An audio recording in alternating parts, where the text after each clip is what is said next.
नमस्कार, स्वागत है आपका राज्यसभा टीवी में। सुबह 9 बजे की खबरों के साथ मैं हूं दीपक डोभाल। शुरुआत हेडलाइंस के साथ। रक्षा क्षेत्र में कुछ सामानों के आयात पर लगेगी पाबंदी। मनोहर पर्रिकर ने कहा, नई रक्षा नीति में होगी निर्यात की उदार व्यवस्था।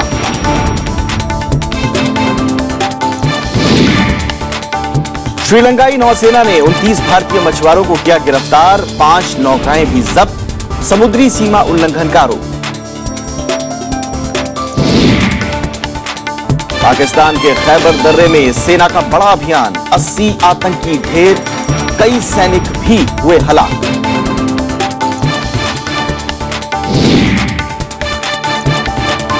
नेतन्याहू की नीति से पश्चिम एशिया में शांति को खतरा। बराक ओबामा ने चेताया, फिलिस्तीन राष्ट्र की नीति पर कायम अमेरिका।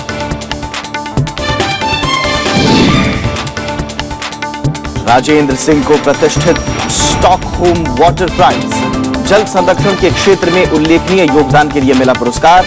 विश्व जल दिवस आज।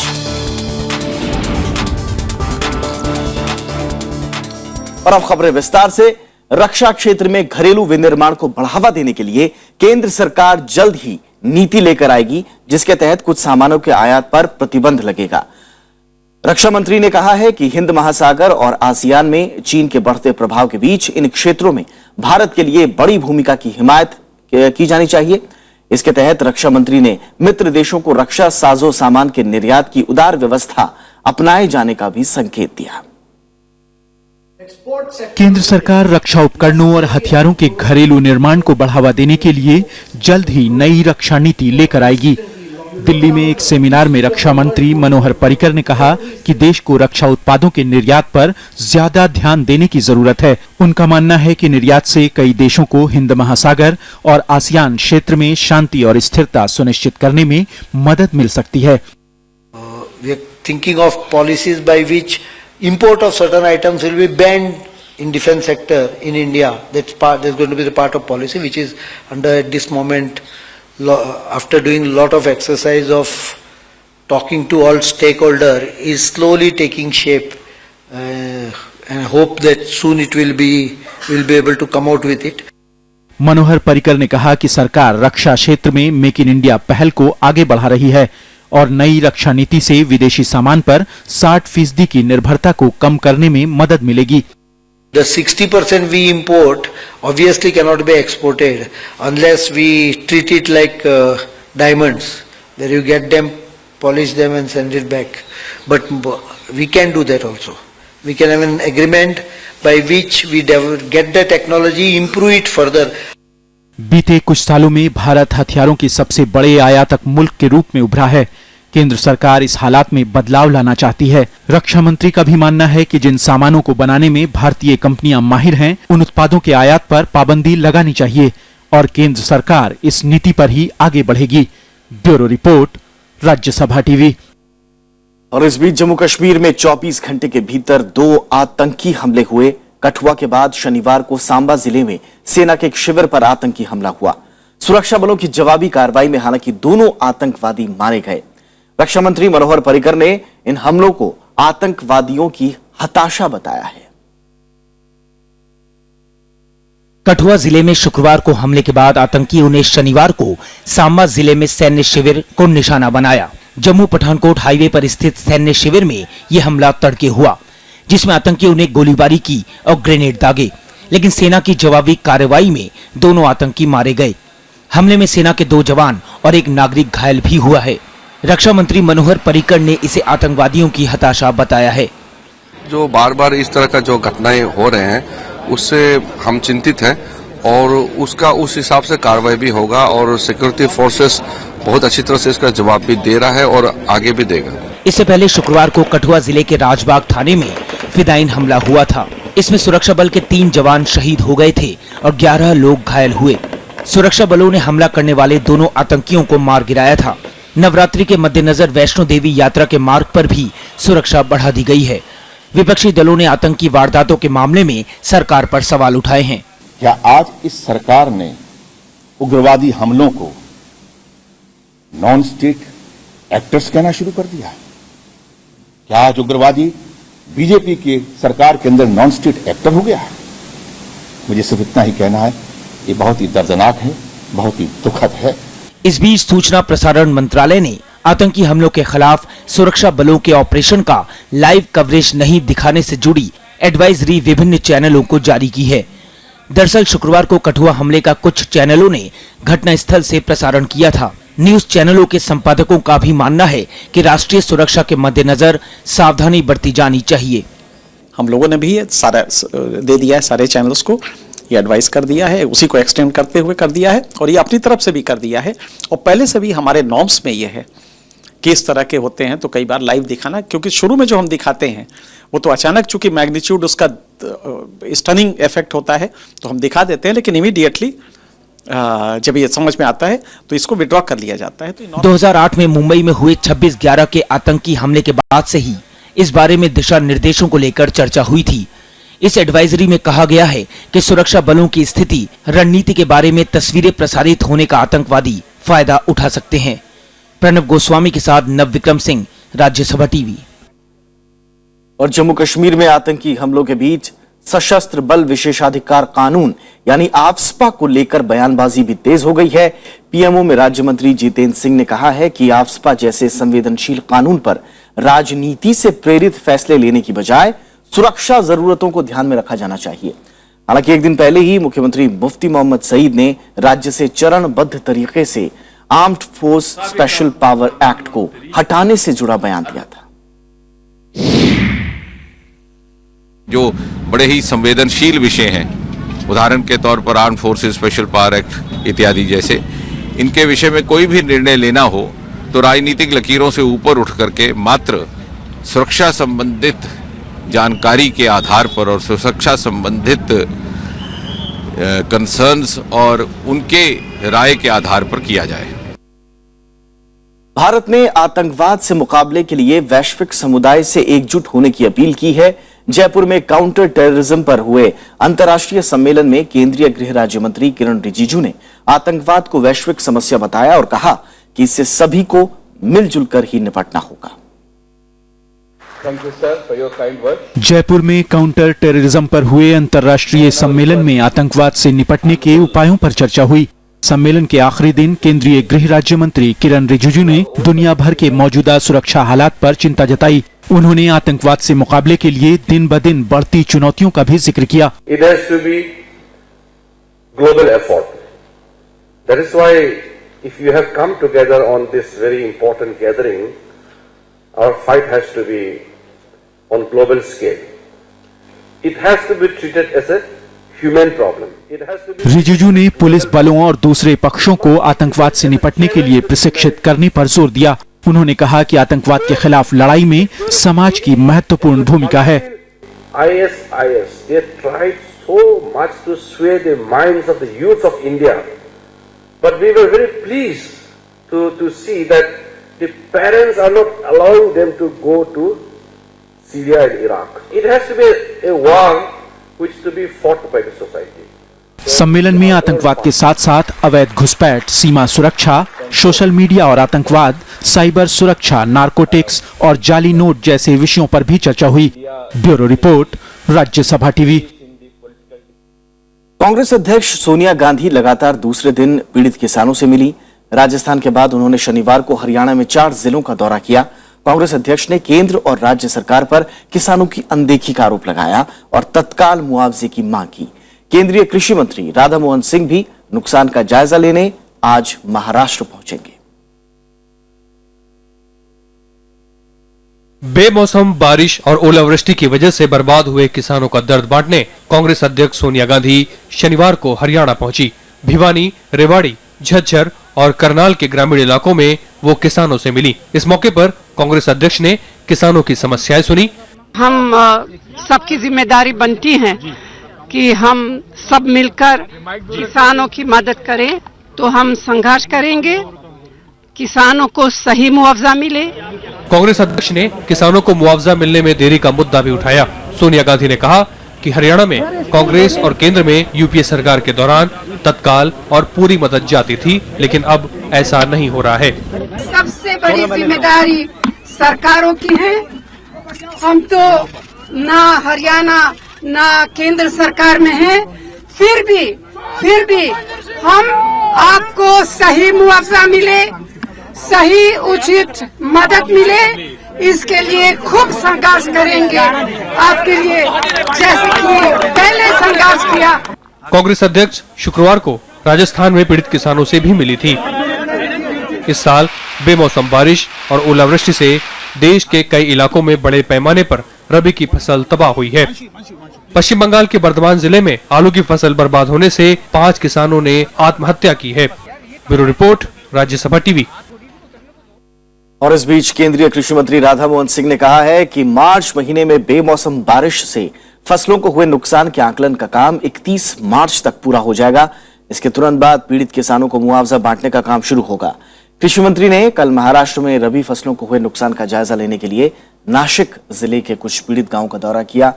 राधा मोहन सिंह ने जानकारी दी कि बीते साल दिसंबर में हुए ओलावृष्टि से फसलों को हुए नुकसान के आकलन का काम पूरा हो गया है और केंद्र सरकार इन किसानों के लिए 2-3 दिन के भीतर सहायता देना भी शुरू कर देगी।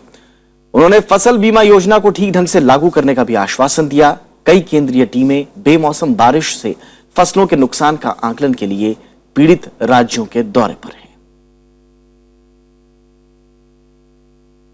प्रधानमंत्री नरेंद्र मोदी आज देश के किसानों से रेडियो पर मन की बात करने वाले हैं। बेमौसम बारिश से फसलों को हुए नुकसान के साथ साथ भूमि अधिग्रहण विधेयक मामले में प्रधानमंत्री का किसानों से जुड़ना अहम माना जा रहा है।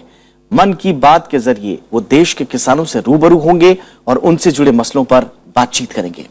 और आकाशवाणी पर मन की बात कार्यक्रम का आज 11 बजे प्रसारण होगा।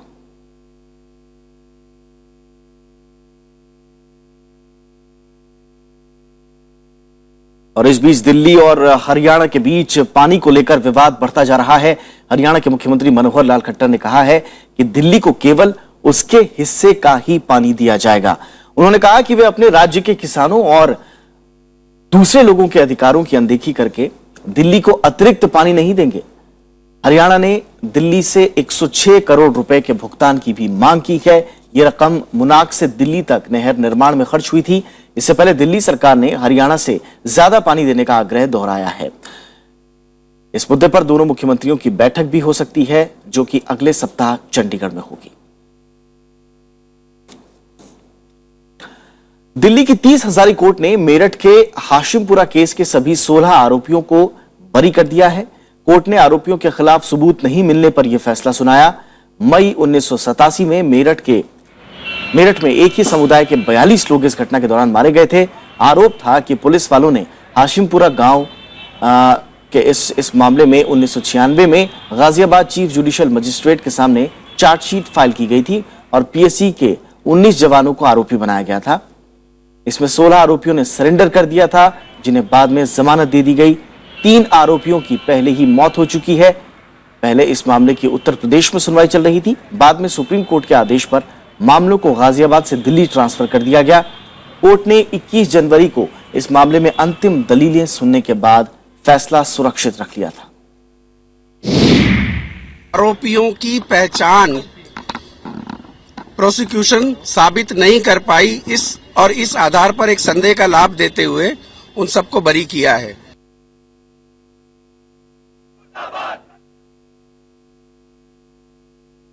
कर्नाटक सरकार ने आईएएस रवि की मौत की निष्पक्ष जांच का भरोसा दिलाया है। मुख्यमंत्री के सिद्धारमैया ने कहा है कि वे मामले की सीबीआई जांच के बारे में सोमवार को विधानसभा में बयान देंगे। इस बीच आईएएस एसोसिएशन ने भी सीबीआई जांच कराने की मांग की है। कर्नाटक में आईएएस अधिकारी डीके रवि की मौत के 6 दिन बाद भी वजहों का खुलासा नहीं हुआ है। पीड़ित परिवार और विपक्षी पार्टियां सरकार पर सीबीआई जांच का दबाव बना रही हैं। इसी बीच कर्नाटक के मुख्यमंत्री के सिद्धारमैया ने कहा है कि सरकार किसी को बचाने की कोशिश नहीं कर रही है। Government is not going to hide anything. Our government is transparent, impartial. These are all whatever allegations made by Kumaraswamy and others. They are politically motivated. They wanted to take political mileage. CBI को जांच सौंपने को लेकर सिद्धारमैया सोमवार को विधानसभा में सरकार के रुख की जानकारी देंगे। कांग्रेस अध्यक्ष सोनिया गांधी ने शुक्रवार को सीबीआई से जांच कराने की सलाह दी थी। उधर पूर्व प्रधानमंत्री और जेडीएस नेता एचडी देवेगौड़ा ने शनिवार को पीड़ित परिवार से मुलाकात की। ಕೋಲಾರ ಸೂಕ್ಷ್ಮ ಜಿಲ್ಲೆ ಹರಿಜನರು ಗಿರಿಜನರು ನನ್ನ ಸಮಾಜ ಒಕ್ಕಲಿಗರು ರೆಡ್ಡಿಗಳು ಅಲ್ಲಿ ಯಾವಾಗಲೂ ಫೈಟ್ ಇದೆ। इस मामले में राज्य सरकार ने सीआईडी जांच का आदेश दिया है। डीके रवि 16 मार्च को बेंगलुरु में अपने घर में मृत पाए गए थे। वो वाणिज्यिक कर विभाग में एडिशनल कमिश्नर के पद पर तैनात थे। कोलार जिले में उन्होंने रेत और भू माफियाओं पर शिकंजा कसा था। Bureau report, Rajya Sabha TV. चलिए और फिलहाल रुकते हैं कुछ ही पलों के लिए। ब्रेक के उस पार बात होगी प्रथम विश्व युद्ध में शहीद हुए सैनिकों की याद में एक प्रदर्शनी कैसी लगाई गई।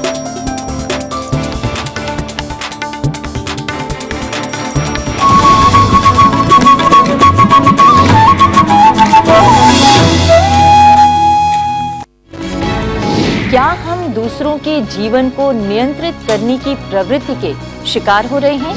एक जो लाइन ड्रॉ किया जा रहा है वो क्लैश करती है इंडिविजुअल के लिबर्टीज के साथ, वो क्लैश करती है फ्रीडम ऑफ डिसेंट के साथ, वो क्लैश करती है freedom of expression and speech के साथ।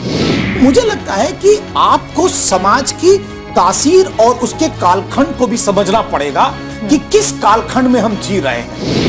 आप अर्थ के स्तर पर, विकास के स्तर पर वो सारी चीजें चाहते हैं, लेकिन संस्कृति के सवाल पर आप 3000-4000 पीछे जाना चाहते हैं। एक व्यवस्था से देश चलती है, एक व्यवस्था से अंतर्राष्ट्रीय समाज चलती है, अराजकता से नहीं चलती। तो ये तो बात शुरू से जाहिर है कि absolute freedom of speech and expression कभी सरकार ने देश में दी है। देखिए सरोकार सिर्फ राज्यसभा टेलीविजन पर।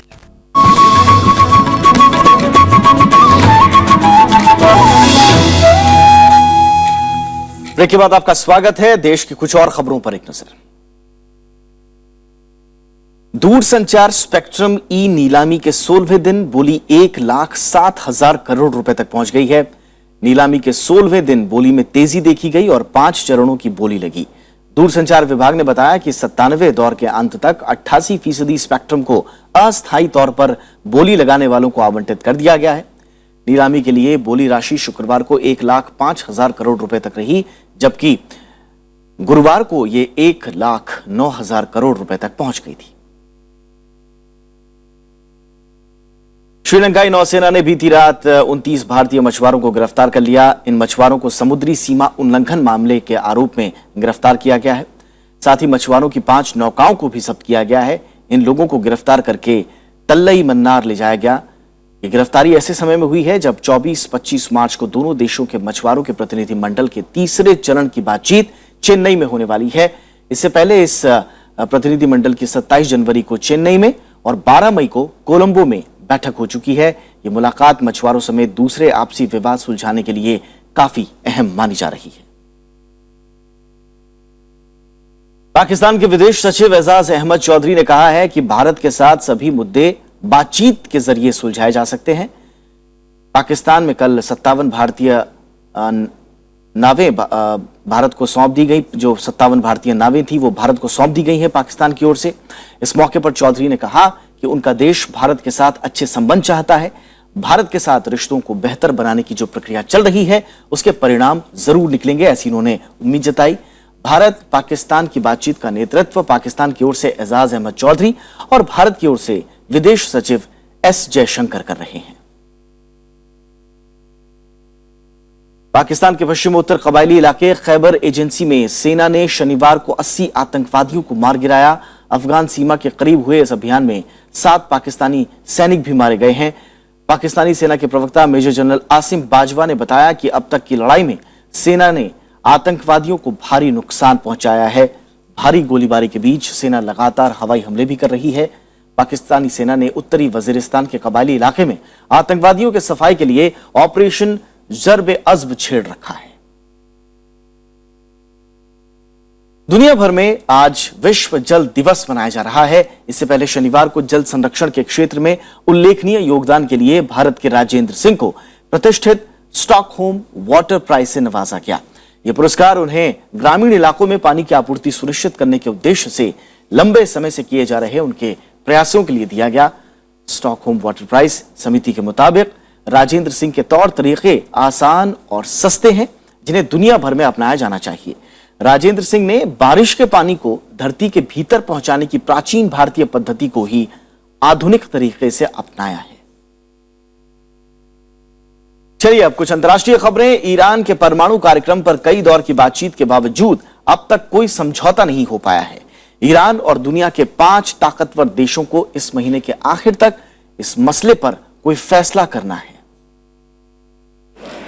ईरान के परमाणु कार्यक्रम के लिए किसी फॉर्मूले पर पहुंचना खुद ईरान और दुनिया के 5 ताकतवर देशों के लिए टेढ़ी खीर साबित हो रहा है। कल इसी सिलसिले में अमेरिका, ब्रिटेन, जर्मनी और फ्रांस के विदेश मंत्रियों ने लंदन में बैठक की। हालांकि लंबी चली इस बातचीत के बावजूद कोई आम सहमति नहीं बन पाई। We will resume the discussions in Lausanne this coming week with the E3+3 group, Russia and China and the Iranians joining us again at that time.